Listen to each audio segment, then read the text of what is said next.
This is The Joe Gaither Show on BamaCentral.com.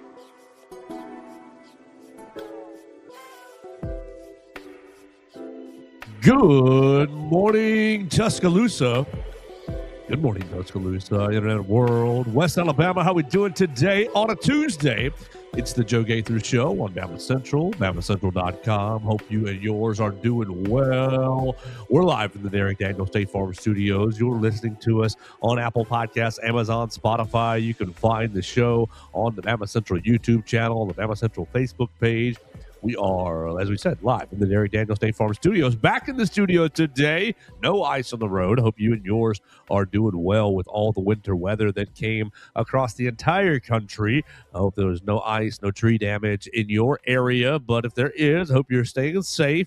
If you are worried about your roof, make sure you call Purple Turtle Roofing at 877-787-6635. They'll come out and give you a free roof inspection after this storm. Make sure that you are good to go. Make sure there's no cracks in your roof. Make sure there's no trouble spots, any broken shingles, any screws that are stripped on your metal roofs, or really any kind of roof problem that you might have. You can call Purple Turtle Roofing at 877-787-6635. We're going to have a lot of fun today with our guy, Theo Fernandez. Make sure you follow Theo Fernandez at Theo Fernandez _.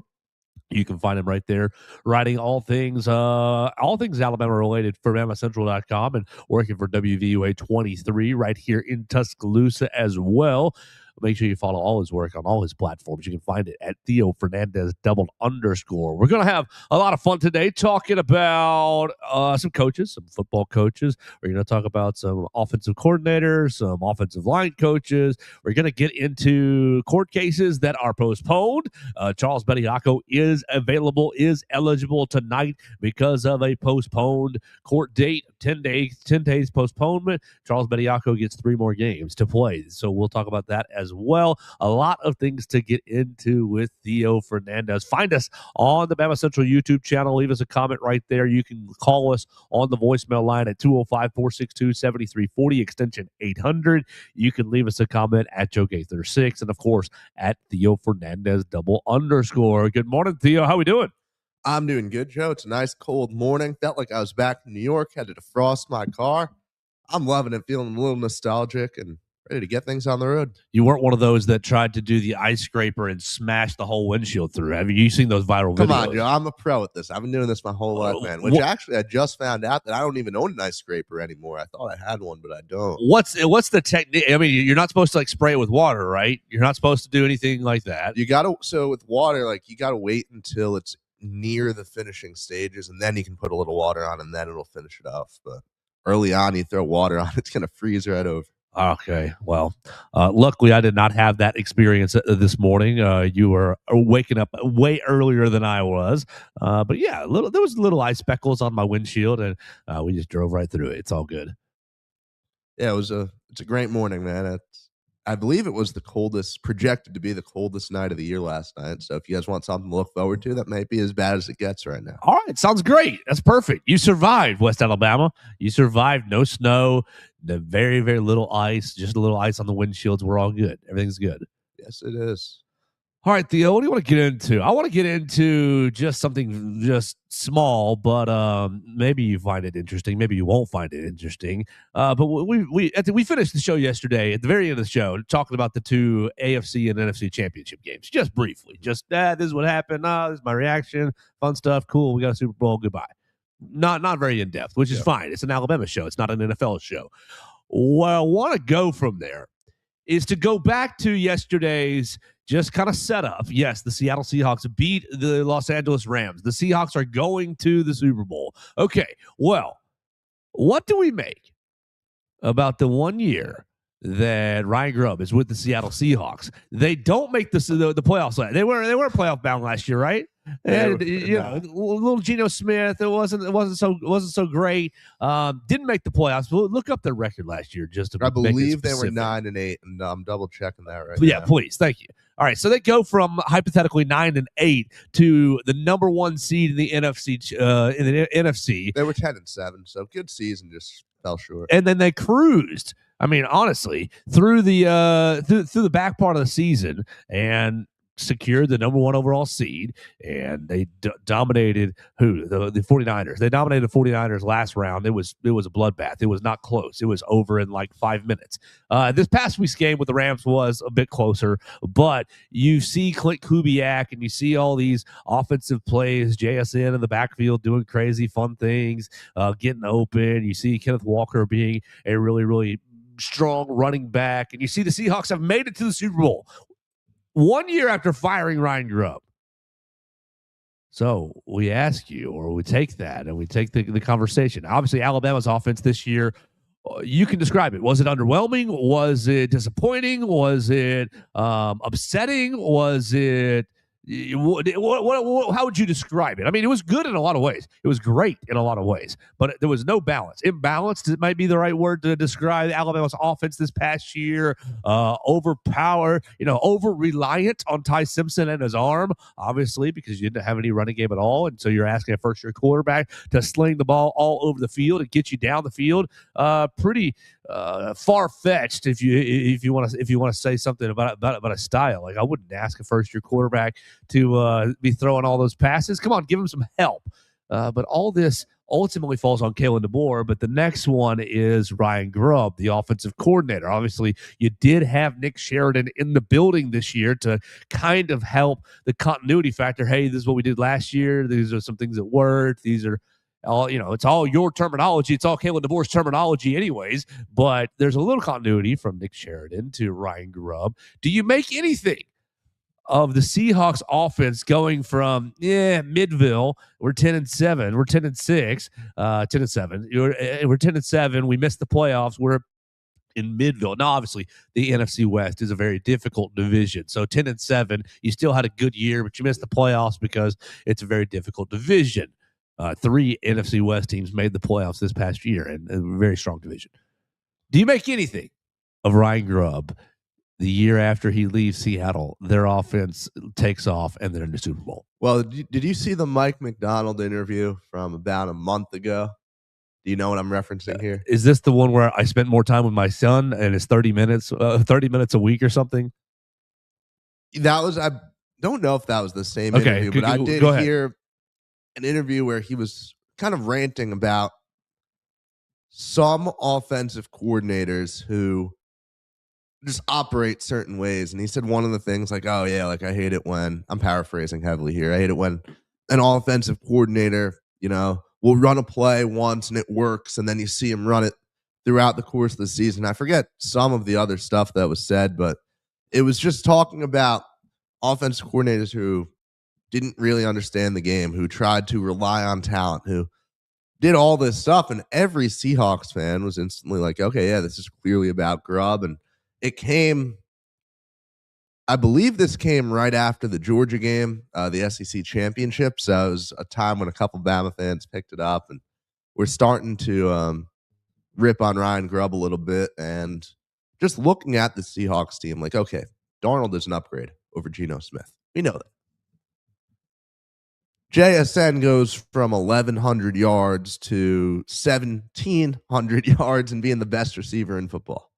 This team's offensive explosion has just been unreal, and they are a completely different unit. It's hard not to at least put a little bit of stock into why is the Seahawks team so much better now? Why, how does this all happen as soon as Grubb leaves? Because sure, Darnold's a part of it. He's a good QB. Geno Smith had the ability to throw the football to play competent NFL snaps, and the rest of the team is pretty similar on offense. Little frustrating, and I think that McDonald definitely wanted Grubb gone from Seattle. Yeah, you look at the numbers. You have last year was right about 5,600 yards worth of offense. 5,600 yards worth of offense for Seattle in the 17-game regular season. This year they're right at 5,900. So 300 more yards roughly in the same amount of time. Now there were 200 fewer passing yards. It was 3,800 passing yards this year. 3,877 was Sam Darnold. The year before was 4,020 something. So right about 200, 150 yards fewer passing.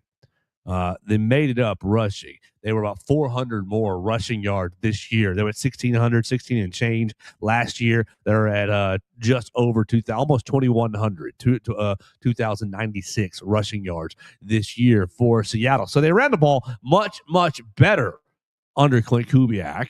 They ran the ball much better. And obviously, Sam Darnold is a much bit different, and you can argue about being better or worse than Geno Smith. I think some years he's been much better, and some years he's been worse than Geno Smith. So, like, it's kind of been, how do you want to compare Geno Smith? I don't care. You can make that own argument your own way. But not like drastically different quarterbacks. Sam Darnold is different as a totally different human, but production-wise, they've been kind of two guys in different, the same guy in two different bodies. In my opinion. So really, you've just done a better job scheming the offense open and sequencing your plays and being more efficient in the run game, being more effective in the run game. Is this a concern if you're an Alabama fan? If you're an Alabama fan and you're seeing, wow, this team let Ryan Grubb go after one season. Their offense put up 300-ish more yards, 400-ish more yards in the season. Their offense obviously was – their defense basically controlled the game against the 49ers. Their offense didn't really press the gas. They obviously they did well, but they didn't press the gas and like try to do anything risky or dangerous. You had a kick return touchdown off the bat. I think you had a pick six as well pretty soon for Seattle. So they beat the 49ers in all three phases. They beat the brakes off the 49ers. This past week it was, hey, we're just going to stay right in front of your Rams. We're just going to be more consistent on offense. We'll get a stop or two, but we will execute in the red zone, and you will kick a field goal or two, and boom, there's your difference right there. So is there concern? Like, you're seeing people online be like, the Seahawks offense is unlocked under Clint Kubiak. Thank God we got rid of Ryan Grubb. Well, did Alabama get a lemon in Ryan Grubb? I don't think that's a fair take to make right now, right? We've seen 1 year of him in Bama. We saw a guy who was pretty incredible at Washington, right? With the results that we saw. Oh yeah, Washington offense was incredible. I forget too all the time just how absurd that team was. 1,000-yard rusher, 2,000-yard receivers, without a ton of talent in the running back room. Also, I mean, without guys who you can look at and say, oh yeah, this guy's something crazy. I mean, even like Jalen Polk's NFL career, how's that going? Right? Yeah, not good. And he was an unreal player at Washington. Michael Penix is obviously not translated. Atlanta Falcons fans, Hunter Brantley and everyone listening probably back me up on that one. Like, there was an incredible run at Washington. He's done stuff right. And look, at the end of the day, not everyone's meant for the NFL. We see it all the time. College game, pro game is completely different animals, and some guys are better suited for college. I mean, don't forget the fact that this was there was a point in the season when Ryan Grubb was loved in this town. I think there still is. I'm just asking questions. Like I said before, this isn't like habanero spice. This is mild salsa. But I think it is worth the reminder of the fact that there was a time when this guy was, he gives it to Proctor on a 4th down or on the play against Georgia, and he's running a 4th and 8 against Mizzou and dialing up the play call, and Ty's able to deliver. Like, he did a lot of things that really, really impressed me.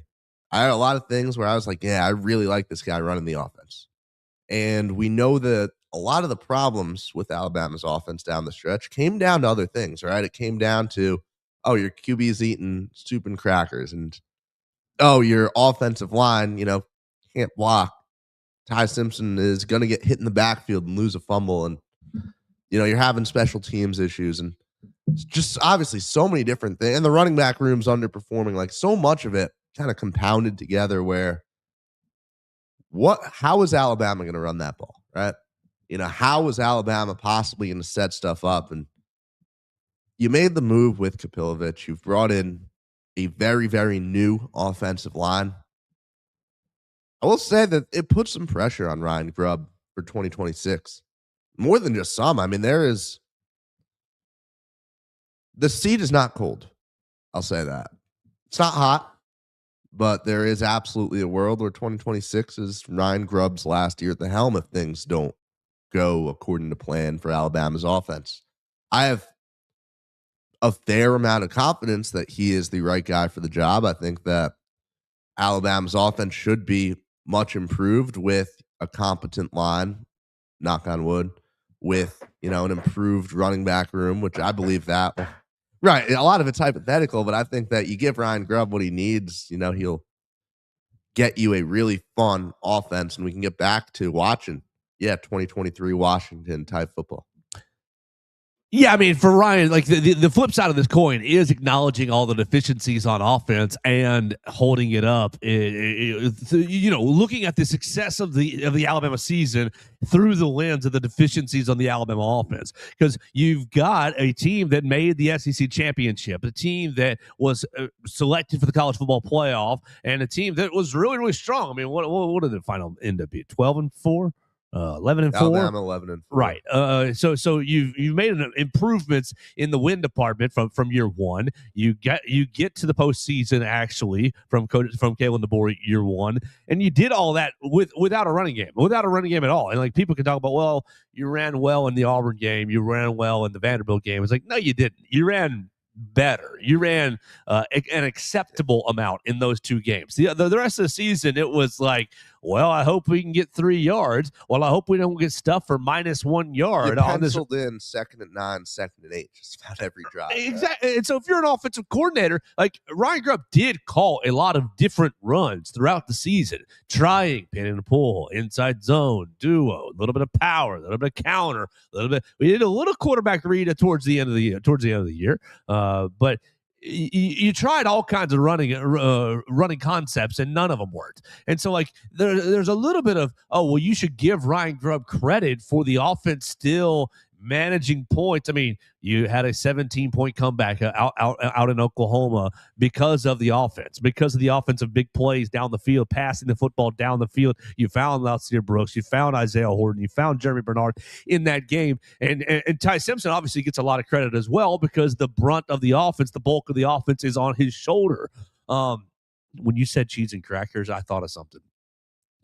If in the future, like if I'm ever a coach, in the future, if my quarterback can't eat because he's got a broken rib or a busted back or whatever he's dealing with, and his prognosis is he can't eat real food because X or Y or Z, the offensive line should just be made to eat the exact same diet as the quarterback is. Do you know what would happen if you tried to take food from an offensive lineman? Well, maybe they would be more motivated to pass protect and to run block, because hey, if I have to eat what my quarterback has to eat, well, I want my quarterback's diet to be steak, potatoes, greens, just good food, real food, hearty food, ribs, chicken, like actual food. But if my quarterback's got a busted rib and he's got to take medication, and that means all he can eat is chicken noodle soup, so that means all I can eat is chicken noodle soup, is that not a motivator? Maybe if you want to take away the taco casa, the Krispy Kreme, sure. Yeah, yes. Soup is, man, you know how much these offensive linemen need to eat. Well, maybe they should. That's the motivator. That's like the motivating factor. Is like, you don't want to have chicken noodle soup. Don't make your brother eat chicken noodle soup because you can't protect him. That's a new one for sure. So I do think Ryan Grubb should get, like, it's weird. It's mixed, because on one end, the offense looked janky and looked broken, didn't look very, didn't have any continuity, didn't have any balance. But on the other hand, they're still pretty productive. I mean, you go into Athens and you get up on Georgia. Ty Simpson's dotting up Georgia left and right over in Athens. Now, obviously, the flip side, the second game, their pressure really, really crumbled the Alabama offensive line, and you couldn't get really anything going in the passing or running game. So you give Georgia credit there, but you go exactly like you said, 4th and 8. It's Ty Simpson dropping his gonads on the table, and I'm going to make a big play. And we've got guys, we're just going to keep making plays. And Ryan, they did it again moments later on the 4th and 2 to Daniel Hill. Right. Ryan Grubb gets credit for a lot of that. Yeah. But he still didn't have a running game, so it's like hard to, do I criticize him? Is it more on the players? Were the players, were they punannies? Were they just not playing tough and not playing hard, not playing strong, or they had bad technique? Anyways, I saw Seattle making the Super Bowl, and I started to see, well, you get rid of Ryan Grubb and you see what happens. I know the Eagles fans are currently feeling that way with their offensive coordinator, with Petullo getting moved on. They're looking for the new offensive coordinator, and they're hoping that they have the same result. We get rid of Petullo, we get a real offensive coordinator in here, we're going to be in the Super Bowl. It won't work for Philly. I don't think so. I don't think so. But that's just a parallel. Yes. No, I mean, we know the value of an OC, right? We know how much it can bring to a football team, but I think there are too many, it's like a science equation, right? There's too many variables, and you can't really single one out. You've so much to choose from. Like, okay, what caused this team? And the most likely case is that everything probably played a little bit of a role, right? And the most likely case is like, okay, yeah, Ryan Grubb wasn't a perfect offensive coordinator. There's probably offensive coordinators out there who could have done things to maybe improve the situation a little, but when it's your first year in the job, first year in the conference, coming from the NFL, like there's too much to single anything out. So I think that my gut right now is telling me to trust the body of work that Ryan Grubb has, right? Trust the resume and the stuff he's done, and the trust that Kalen DeBoer has put in him. And, wait and see, because 2026, you've removed a bunch of these other variables. So now if something goes wrong, you can kind of single out, okay, maybe it's the guy running the offense. We'll wait and see, I guess. All right, Theo. So if I'm giving you the pin for the 2025 season and you've got to grade Ryan Grubb, are you B+ because of everything that he was able to get out of an offense that was somewhat broken? Are you C- because he wasn't able to fix the broken parts of the offense? Were you F because of the losses, because you got blown out against the SEC champions? You didn't score a touchdown in the Rose Bowl. You're calling a weird 4th and 1 play on your own 30-yard line in the Rose Bowl. Are you A+ because, wow, you got a lot out of Tyson? Where do you fall, and why do you grade Ryan Grubb what you're going to grade him? I like that question a lot, and I think I'd be willing to listen to a wide variety of answers. Sure, exactly. I'm going to land at a B-. You're an offense that scored 0 points in your biggest win of the year on the road against Georgia, right? Of the regular season, at least. You're an offense that 0 second half points. 0 second half points, yes. Excuse me. Yeah. 0 points would be hard to win with. An offense that looked so stale, so much over the course of the season, right? That, we were coming in here on Mondays all fall and discussing, man, that defense really saved Alabama there. And I mean, there were so many times where the offense really did so little, right? Where you're set up by a turnover, or you're able to force them to punt all the time. You get good field position. Like, there was a lot that the offense got carried through. But there were also moments where the offense did rise to the occasion, right? There was Ty Simpson leading a 2-minute drill for a touchdown on practically every drive throughout the middle of the season. There was that Mizzou game, which was some incredible offensive moments, right? That strike to 4th and 8 to Lazier Brooks was phenomenal. There was, we're down 17 in Norman, and I know you got helped out by the defense setting stuff up for you, but Ty Simpson was able to lead the offense and do what needed to be done. So I think, the good and the bad kind of balances out, right? This is a team that had a championship level defense for much of the season. A team that, if the offense was performing at that same level, definitely doesn't get blown out by Indiana. But also, an offense that had its moments. I think B- is a fair grade there. I think B- is about right, because you're mitigating. I mean, we've been dancing around the entire conversation. You're mitigating an offensive line that is just not very good, honestly. I mean, you can talk about, they pass protected, okay. Who the heck is calling me?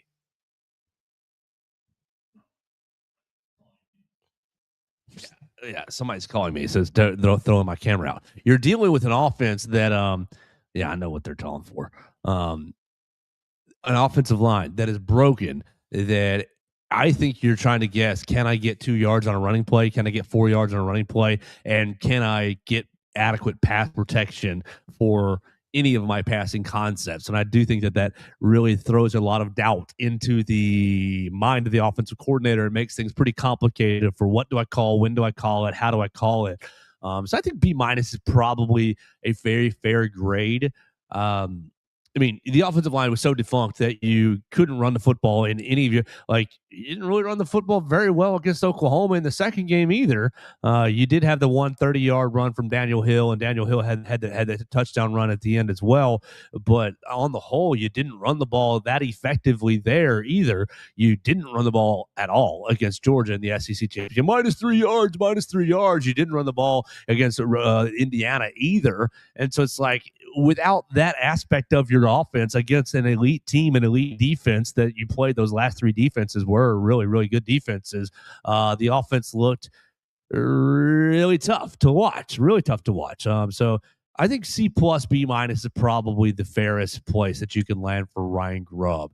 And so let's fast forward into the next topic and into some actual news. We talked about him yesterday. Adrian Clem was officially named was reported. Excuse me. We should reported. Expected to hire, to use all those caveats in case something falls through. But Adrian Clem is going to be your next Alabama offensive line coach. We talked about him just a little bit yesterday. He's coming from Southern California. He was a defensive analyst for USC this past season, but has an extensive history and career coaching offensive linemen. Played offensive line out in Hawaii. Was a pretty nice little player for the Hawaii. What are they? Rainbow Warriors. Rainbow Warriors. That's right. And then was a second-round draft pick by Bill Belichick and the New England Patriots. Became a 3-time Super Bowl champion as an offensive lineman, and has coached all over the place. Oregon with the Pittsburgh Steelers, coaching Najee Harris, coaching New England with Bill Belichick for a season.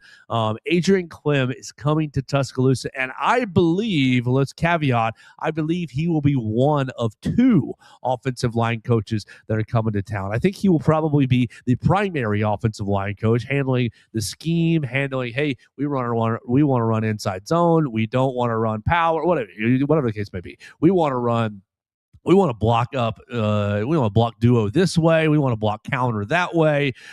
He's going to set the scheme for the offensive line. We want to slide protect. We want to man-to-man protect. We want to count our numbers this way. Here's how we want to pass off twisters and stunts, that sort of thing. I think he's going to handle schematically the offensive line. And the second coach that is not yet to be identified is going to be coaching more the technique. Hey, Billy, you're too high on your pads. Hey, Charlie, your hands aren't in the right position. Hey, Michael, you didn't run your feet on this play, like actual technique of playing offensive line. So I think you're going to see 2 offensive line coaches when it's all said and done, when all the dust settles. And both of those coaches will have very specific duties, but they need to work hand in hand. And I think they're both going to be charged with, hey, man, can you guys get our offense going? Because it starts in your room. Yeah, and I like that. First of all, I'm not going to sit around and pretend that, like, yeah, I've watched all the film on all this offensive lines. But I mean, just from everything that I've heard and people say, I'm no expert on offensive line play, and I'm certainly no expert on offensive line coaching, but he's very highly reviewed everywhere he's went, right? People have no real negative things to say about him. See no reason to doubt the hire. And like we said yesterday, I'm a very, very big fan of the idea of having that second offensive line coach. Yeah, it's such a nuanced position that I do think that you need someone to focus on the scheme of, hey, these 5 guys, they can't run that play. They have to run this running play. They have to, if it's a this or a that, they're going to be focused in on what they can do. And your guys who are going to be focused in on the technique are going to be saying, hey, man, your pad level's too high. Get that backboard out. Get the backboard out, slap it on everybody's back, and make them go underneath the chute, under the tunnel chute, run their feet a little bit with a nice and flat back, get some technique going for this offensive line, and really start to move some people so the running back room can shine the way that I think we all think the running back room can shine. yeah, we know the talent's there, and there's talent on this offensive line too. Like, I know we've brought in, it's a mix because we bring in a guy like Javen James, who, yeah, he was very, under recruited. Certainly, he was started at Akron, I believe. Yes, sir. And he's taking steps up all the time. So you've got a guy who's, kind of fought for it and shown that he can play at this level through his career. And then you've got guys like Jackson Lloyd, who, highly recruited, highly touted, high 4-star. So it's just a mix of, you have talent, you have production. He's a 5-star in my heart. Theo. 5-star in your heart. And then Michael Carroll is a true 5-star, right? This is the #1 interior lineman and a guy who has backed it up, right? Showed that he can play. You throw in a guy like Delgatti, who coming from a lower level, but certainly a lot of reason to believe he can play at this level. He's got that 5-mile dog in him. It is really I like the group fundamentally. And we know that there is an offense that can shine. We know that whoever wins the quarterback job is going to be, it's a really talented player either way. There's highly touted running backs. There's a receiving room that I don't want to talk about where it could stand nationally, but we know that guys pretty good there. Yeah. Pretty good. A lot falls on this offensive line.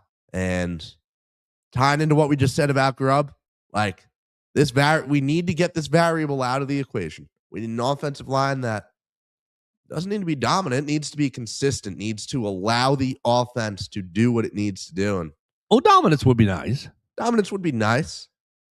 I mean, yeah. But adequacy is a bar. That's the exact word I was looking for. It needs to be adequate.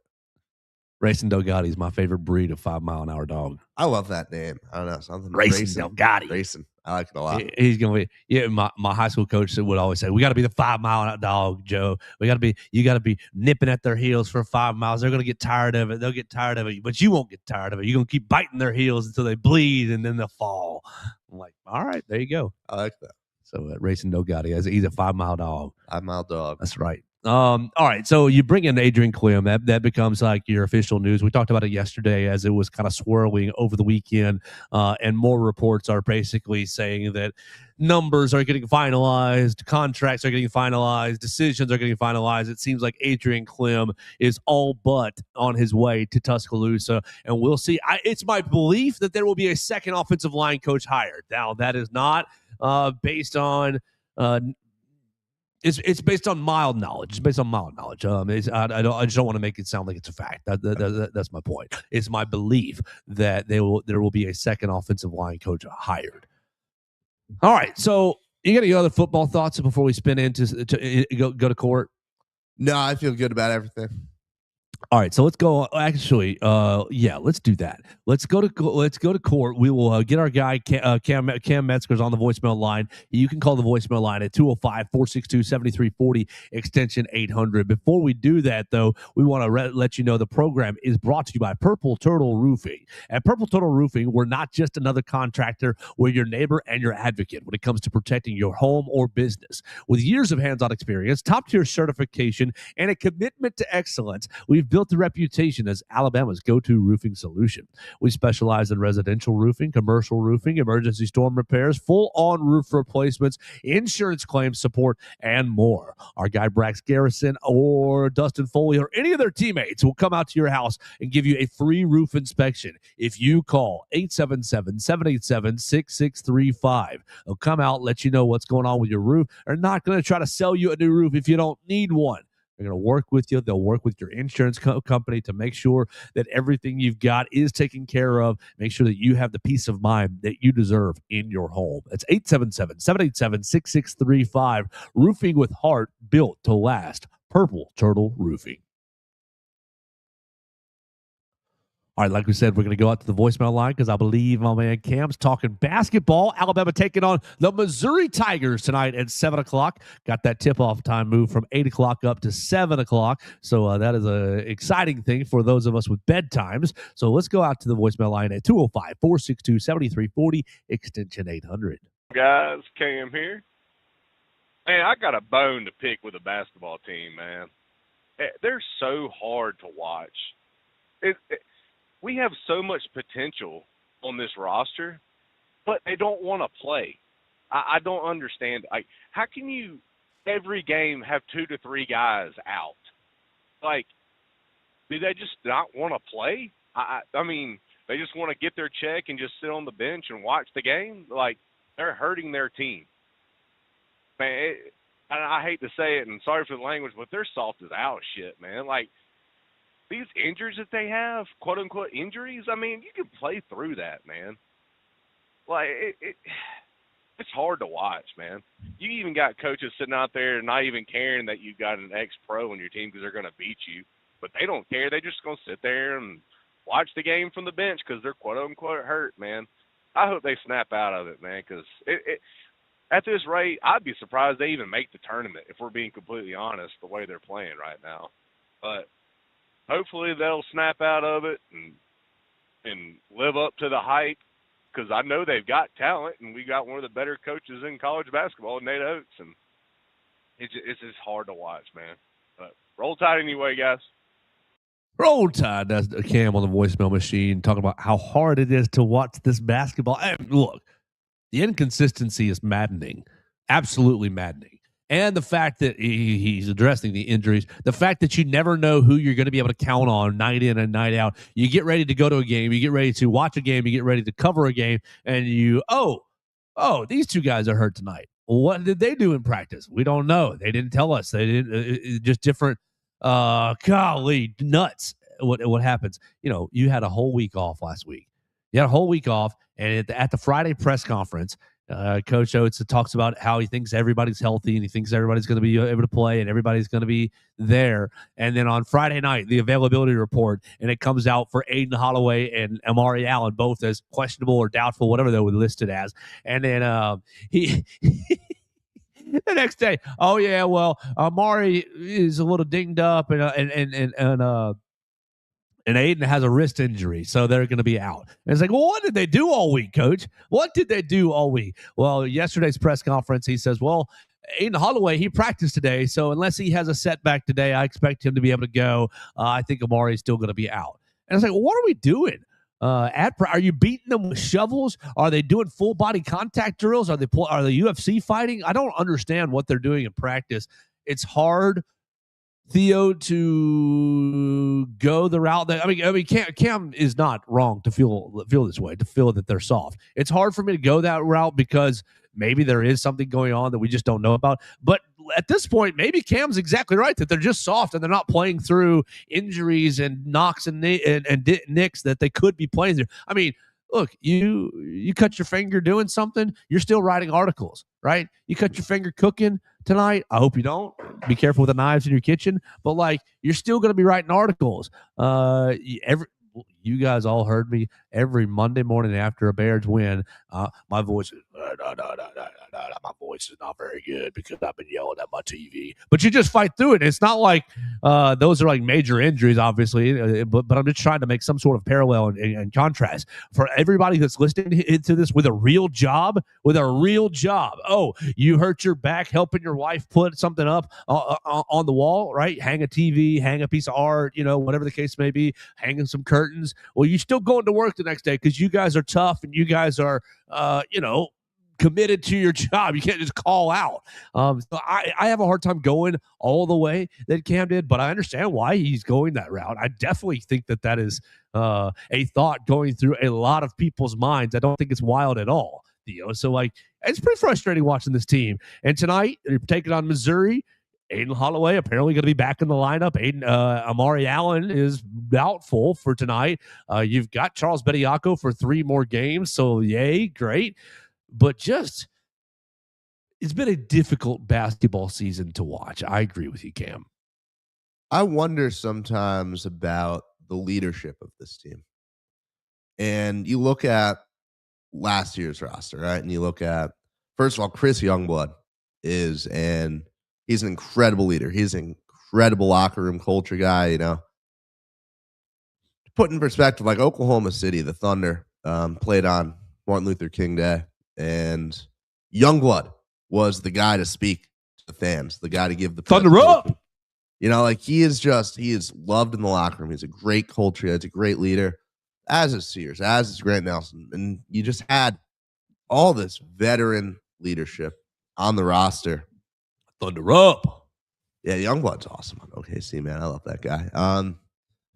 I look at the roster now, and this is almost pure speculation, but you wonder what it's like in that locker room. You wonder who that guy is who's running things. I believe Houston Millett does a lot of that. I believe that, everything that I've heard, and, I got to speak to his father for a story I'm putting out in the coming, probably next week early. And like, he is a guy who really embraces this blue collar tough mentality, and he's great in that regard, but you need a lot of voices. You need a lot of just tough players. Like Mo Diabate was one of those guys last year.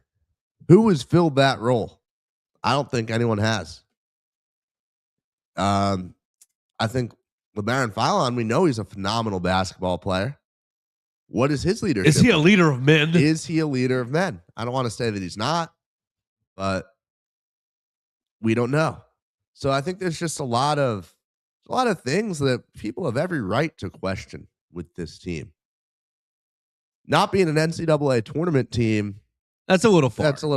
Alabama will be in the tournament. Right now, Joe Lunardi has Alabama as a 5 seed. So you got a long way to fall if you're going to fall out of the tournament. Has Alabama as a 5 seed taking on FAU in the Portland bracket. I know my boss hates to see that out in Portland. We're going to end up there, aren't we? Yeah, and you're paired up with, this is what I don't want to see. You're paired up with BYU Hawaii. So please, anything to not play AJ DePanza, please. I would not. Your take of not being a Sweet 16 team that you gave yesterday, Alabama BYU in the round of 32 sounds like hell. Sounds like jump off a cliff. Hey, sounds like. Did you see Nate Ament score 29 points? How many points is AJ DePanza going to score? He's coming off a 40-point game from this weekend too. Yeah. Oh, don't write off the Rainbow Warriors, man. The second time we're talking about Hawaii in one show, which is probably a record, but like Timmy Chang. That team is fun, man. There's some good mid-majors, and I think it speaks volumes about this Alabama team that we can sit here and think like, oh, I can see a mid-major putting on a show and, making Alabama the team that is embarrassed. I tweeted out my Sweet 16 take, and I've already gotten a couple bookmarks on it. So I'm sure you do. People waiting to prove me wrong, but I stand by that, man. I don't think this Alabama team has it. And I think that the Tide will, I'm surprised they weren't dropped down to the 6th line, honestly. Alabama's on the verge of falling out of the top 25. There are going to be some more rough moments through the season. I think just in general, as we reflect on this team, LeBaron Philon is leading the SEC in scoring. He's, I believe, number 3 or so in assists. He's a great player. Holloway is 6th in scoring. Philon. Those two are getting the job done. When they're playing, get back on the floor. I mean, you got other guys who can put, like Amari Allen has had some phenomenal days offensively. But who do you have besides, when you don't have LeBaron and Aiden Holloway, right? Yeah. Who do you have driving the offense? Who do you have creating the offense? I'll tell you, so far, it does not look like it's Jaleel Bethea. It does not look like he can be that guy for Alabama, at least this season. He looks like he's pressing so hard to me. He looks like he wants to show, I can lead it, instead of just being nice and calm out there. I mean, Latrell is fine. Latrell had, 14 points in the last game and actually did look like an initiator in the last game against Tennessee. But largely, you've struggled behind LeBaron. You don't have enough. Latrell, just sit on the wing, catch and shoot. Houston Millett, catch and shoot. Please just catch and shoot. Jaleel, catch and shoot. Go ahead. Houston Millett is allergic to driving the basketball. Yeah. And it is frustrating.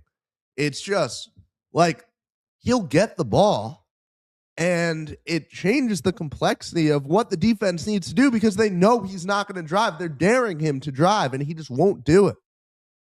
That is, I don't know. It's a front. He does a lot of great. He grabbed 5 offensive rebounds against Tennessee. He does a lot of great things on a basketball court. That frustrates me a little bit. And, I think it looks a little disjointed with Reitzel sometimes. I think that he fit so seamlessly into that offense in 2024, right? I think it worked with him and Sears and Rylan Griffin, and it just doesn't for this team.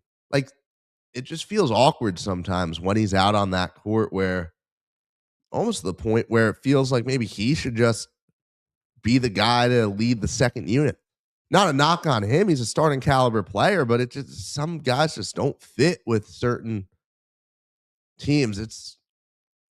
This Alabama team does not feel like a cohesive unit right now. I think that's fair. And like, whether it be the actual pieces that are on the roster or it be the lack of availability of everyone, like you're piecemealing the roster together each and every night because of different availability reports.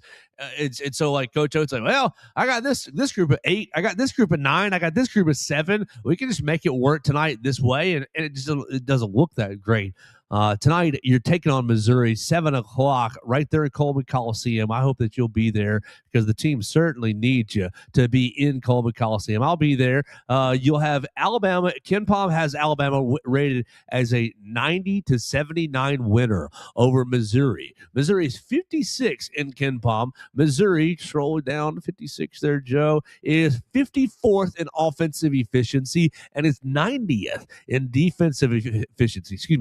91st in defensive efficiency. Alabama, 3rd overall in offensive efficiency, 69th in defensive efficiency. So 69th in defensive efficiency, playing at the 8th fastest tempo in college basketball. Missouri's tempo is at 243. But I think this is a dangerous matchup for Alabama. It is. Look, you guys remember what happened when Alabama went to Columbia last year, and just I think this game could. I see number 25 still on that roster. Yeah. No, I mean, Mitchell's been phenomenal. He's incredible for Missouri. He's improved a lot because people forget. Like, yeah, he scored 31 against Bama. He was not as good a player last year as he is this year. Missouri, the only team in the SEC shooting above 50% from the field. They are the most efficient scoring, and they have had stretches where they have been able to play up tempo and succeed. I mean, this team went in and beat Florida. This is a good Missouri roster. And I think a team that I really had written off a bit at the start of the year. They got blown out by Kansas. I was like, okay, how good can this team be? And they're 4-3. They're above Alabama in the standings. Yeah. Right? Like, they are legitimately looking like an NCAA tournament team. With that being said, Alabama should be a much better team than these Tigers. Missouri currently on the next 4 out, so they are basically the 5th team out of the tournament, according to Joe Lunardi. You got Seton Hall, surprised by that. Seton Hall, Indiana, Santa Clara, and TCU in the first 4 out. Missouri is number 1 on the next 4 out, so basically the 5th team out of the tournament. But I look at their roster. I was thinking it'd be on like the 9 line. I'm a little surprised. Mark Mitchell obviously gets all the headlines for what he scored last year, but just looking at them size-wise, Sean Phillips, 7 foot, 245. Senior. Mark Mitchell, 6'9", 230. Senior. Trent Pierce, 6'10", 225. Junior. Jacob Cruz, 6'8", 215. Senior. They got a lot of Cruz size. Is a great shooter. Got a lot of. That's the. He was on their team last year, wasn't yes, he? He was. Yeah. Okay. All right. So, really, their size is concerning to me from the rebounding aspect. And Alabama, that's been their biggest problem is offensive rebounding, or preventing offensive rebounds, and preventing second chance points. I see this as a pretty dangerous game for Alabama tonight. Especially if you're not going to have Amari Allen, you're not going to have your leading rebounder, then he's going to be out. You're going to be asking a lot of Aiden Sherrill, of Charles Bediako, of Noah Williamson. You're going to be asking something from Taylor Bowen. Sir, will you clock in tonight, Taylor Bowen? Will you clock in tonight and put your blue collar on with your hard hat? You got to have them both. You got to put the blue collar on and put the hard hat on, Taylor Bowen, and actually be a participant on this team. Not just a scorer, not just, I'm going to get me 8 points, whatever. You're going to have to defend somebody, and you're going to have to get some rebounds. I think he's been my biggest frustration through this season. has been his hot and cold nature, because you've seen it from Bo Bowen before throughout the year. You've seen instances of him playing, that is Taylor Bo Bowen playing Nate Oates basketball, playing really hard, getting a lot of rebounds, scoring because he's playing so hard, and being really effective, driving and cutting to the basket, making plays at the rim. But you've also seen moments from him that have looked like he's not really caring that much. And it's hard. It's not fair to say so-and-so doesn't care, because I think they all do care. But from an outside perspective, sometimes it looks like, Taylor Bo Bowen, are you plugged in? So coach, can we get him plugged? If we can get Bo Bowen plugged in, you get Holloway back, I do think Alabama's going to bounce back and win. You've lost 3 games in Colby Coliseum for the first time since, I believe, Nate Oates' first year. So it's been a difficult year in Coleman. It continues tonight as a dangerous Missouri team comes to town. This is pretty close to a must-win as far as... yeah. I will say that if Alabama loses this game, the bar lowers significantly for the season. Yeah, you're probably dropping to a 7 seed at the moment. Yeah, and this is the last. Look, I don't think Alabama will be all that competitive in the as far as you're gonna beat Florida. You're gonna beat Texas A&M. As far as racing for an SEC regular season title goes, I think you can beat any of those teams on a given night. But I don't think Alabama will be in the mix at the end of the season for, hey, can we win this regular season title?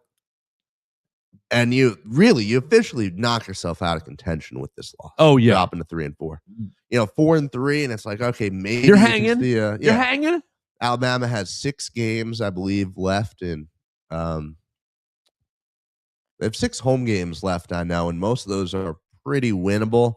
You got Arkansas, you got Auburn, you got Texas A&M is kind of the 3 hardest there. I know one of them, South Carolina, which is a pretty easy one. Alabama's already lost 3 games at home, and they have not lost more than 4 games at home since Oates' first year. And that was a very, very different program in 2019, 2020 than it is right now. So 12 games left. 12 games left on the season. Well, Alabama, I don't know what constitutes success here. I think, if you can go, 8-4? You feel good about that? 9-3. I think you'd feel good about 8-4. You probably would, but I'm greedy. I don't think you have the right to be greedy with this team. I'm gonna be greedy because Nate Oates has taught us to have high expectations. Yeah, and my expectations are significantly tempered right now, and I'm just gonna leave it at that with this team. All right, let's move into the last topic as it relates to basketball, and it is the court case that was supposed to be today, but the NCAA, their defendant could not make it to Tuscaloosa due to weather. What I was reading is that this defendant is in Tennessee, and I have a lot of people that are living in Tennessee, a lot of friends, a lot of family that live in Tennessee, and I know the weather has not been kind up there, but I do think the roads are passable. I do think the roads are passable. You could drive down if you really wanted to, but we'll take a break. Alabama gets a break. The defendant cannot make it to Tuscaloosa today, so the TRO, temporary restraining order, got extended by 10 days, making Charles Bediako eligible for tonight's game against Missouri, for Sunday's game against the Florida Gators, and for Wednesday's game against the Texas A&M Aggies. So you get a little bit of a break. You don't have to jump through any more hoops right for now to get Charles Bediako eligible, to keep him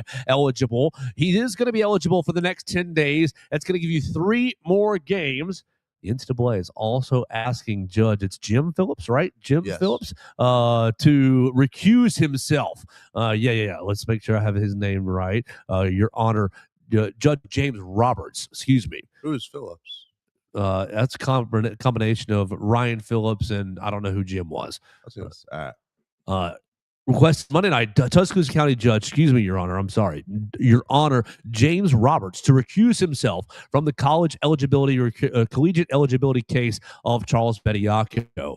So the NCAA put out a long statement talking about impartiality of the bench and suggesting that while it would not be overt partiality because of Roberts's donations to Alabama and his connections to Alabama, they made it clear it wouldn't be an overt compromise, conflict of interest, but it does have the appearances of potential conflict of interest. And so because of that, they're asking Judge James Roberts to recuse himself from the case. And if that's the case, there's going to be a new judge assigned to it. If that's the case, I wouldn't expect that to happen, but it might happen. I think you should be prepared for this story to turn any which way. But for now, Charles Bediako is eligible. Judge James Roberts is still on the case, and we will see what happens next week with the case. This is the kind of story that gets retold for years, and people talk about, cases and the bias and just how much this, how different college sports are in the South. It's the kind of thing that you have to see firsthand to really understand. And I never understood it growing up. And something like this, just let's take this for what it is, man. This is just an unreal story. This is Alabama brings in a professional basketball player mid-season who gets approved by a judge who donated 6 figures to the university and then magically can't make it to Alabama. And then you magically have someone who can't make it to Alabama because of weather. In the South, where, look, the northerner in me is going to come out right now. I'm sorry, the roads are not that bad. I don't know what it's like up in Tennessee right now, but they are not. You can make it to this case. I guarantee it.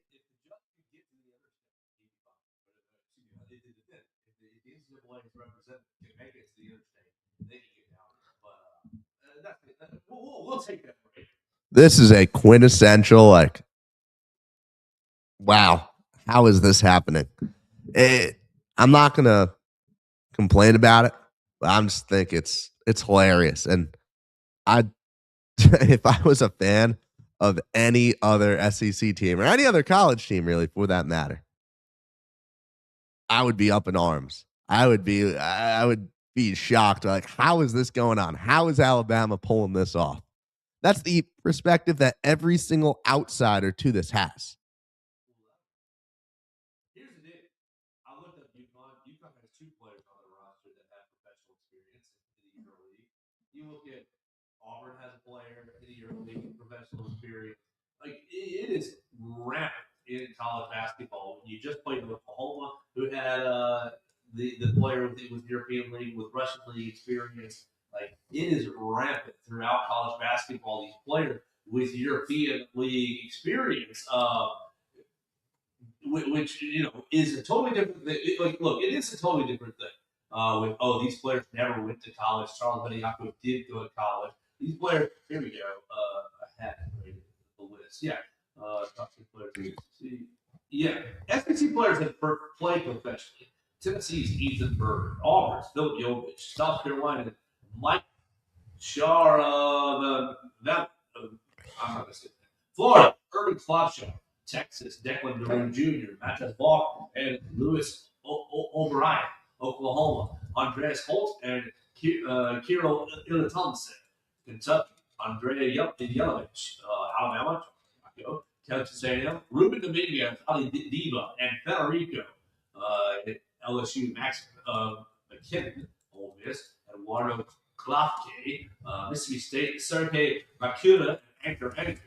Arkansas has Ilmir Jafke, I can't say that, and Missouri, Georgia, Vanderbilt doesn't have it. So, that was pretty much the whole league. Has someone that's played European League basketball or professional basketball overseas. Now, I understand the big designation is these guys, Philip Jovich and Auburn. has never played in college basketball before. He didn't give up his eligibility to go play European basketball. I understand that's a huge distinction, and I understand that is what people are upset about.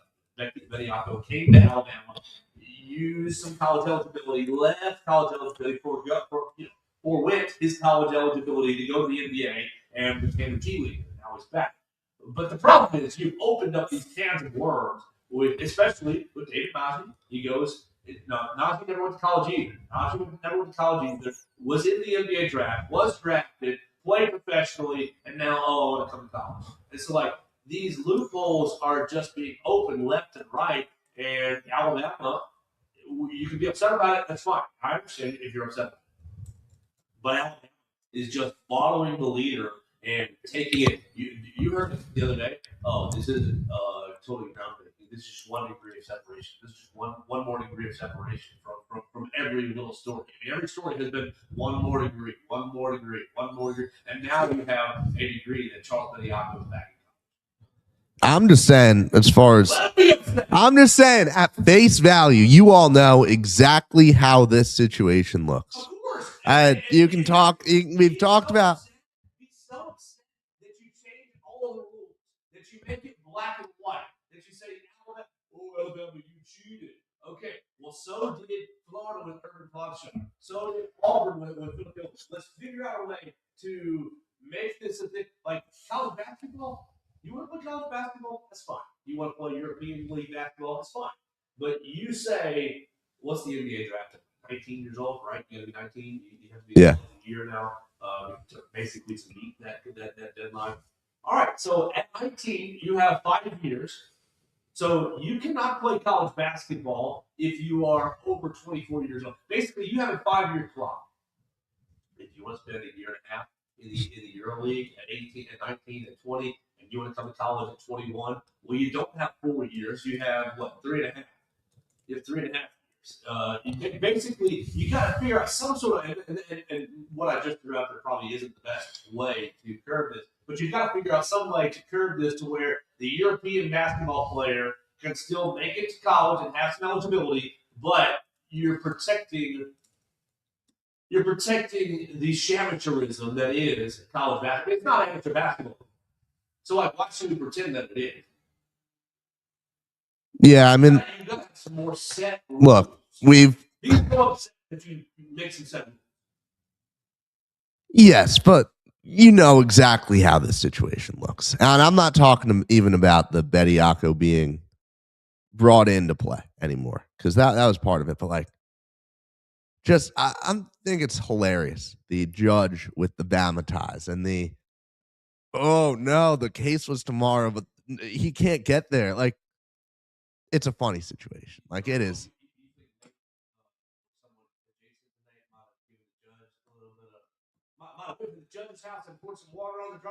I don't know. I don't know how it happened, but I think it's funny, man. This is the kind of story that will be retold for years when people talk about just how much college sports. This is when people talk about how much college sports means, man. Just means more. My favorite thing that I think I've seen on social media this week is Auburn and Tennessee fans uniting to all vote Charles Bediako into the G League next up game at NBA All-Star Weekend. Yeah. That would be one of the hats off if they could pull that off. I'm really excited. They're going to announce votes soon and as far as where people are right now. I really hope he's on that list because it would be one of the coolest things. Yeah.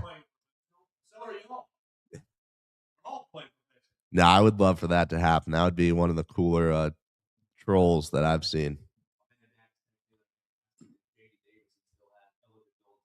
Unfortunately, JD has actually played NBA games and is out of eligibility. If he hadn't played NBA games, then he might be cooking with gas.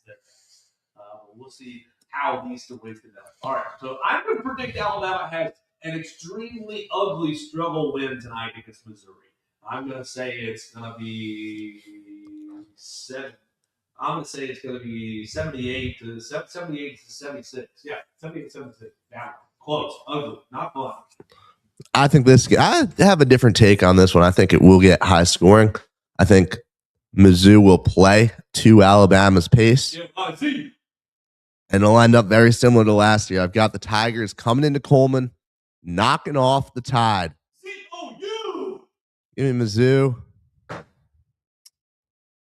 91-84. Join us for the program tomorrow. Leave us a voicemail with your reaction to the game tonight at 205-462-7340, extension 800. Leave us a voicemail with your thoughts on Charles Bediako or your thoughts on Adrian Clem, the Tigers offensive line coach. Leave us your thoughts on Ryan Grubb as well. We open the show with the Ryan Grubb. Short little discussion. Not too spicy right there. Just a little discussion on Ryan Grubb. We'd love to take your voicemails right there. We would love to take your comments on the BamaCentral YouTube channel, on our own social media machines, at Gaither6, at Theo Fernandez _. And you can find the show on your favorite podcast platform, Apple Podcasts, Amazon, Spotify. We appreciate it. We get out of here. Have a great day. Tomorrow, BamaCentral.